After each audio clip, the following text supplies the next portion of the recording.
তো ভাই সরস্বতী পুজো মানেই হচ্ছে উলুবেড়িয়া কালীবাড়ি। কেউ ভাই কোথায় নাই যাক জানি না, কিন্তু সরস্বতী পুজোতে উলুবেড়িয়া কালীবাড়ি আসবেই ভাই। একটা টান রয়েছে উলুবেড়িয়া কালীবাড়ির সবার প্রতি, সেটা সিঙ্গেল বলো আর কাপেল বলো, যেই হোক, আর নিব্বা নিব্বিরাই বলো, উলুবেড়িয়া কালীবাড়িতে ভাই আসবেই। এদের ভাই আলাদা একটা টান, যে না সরস্বতী পুজোতে উলুবেড়িয়া কালীবাড়ি যেতেই হবে। কি জানি ভাই, আমরা তো যাই, আমরা প্রত্যেক অনুষ্ঠানে, দুর্গাপুজো হোক, লক্ষ্মী পুজো হোক, কালী পুজো হোক, যাই হোক, মায়ের জন্মবার্ষিকী হোক, আমরা ভাই যাই। আগের বছর যে একটা বেসিক্যালি একটা ঝামেলা হয়েছে, সেটা খুবই দুঃখজনক। আমি চাইছি, সবাই চাইছি আমরা, যে এই বছর যেন ওই জিনিসটা যেন না হয়। যাই হোক, কিন্তু ভাই ভিড়ের পরিমাণটাকে কি করে আটকাবে ভাই? আর অত গাদা গাদা বক্স, ওই বক্স থেকে ভাই কেউ কি যাবে না?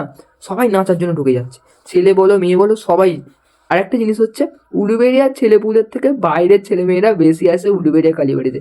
উলুবেড়িয়ার ছেলেপুলেরা ভিড়ের জন্য যায় না, কিন্তু বাইরের যারা আছে, মানে বাইরে থেকে যারা কালীবাড়িতে আসে, দেখতে আসে, তাদের ভাই ভিড়ের পরিমাণটা 4 গুণ 5 গুণ বেড়ে যায় ভাই এমনি সময়ের থেকে।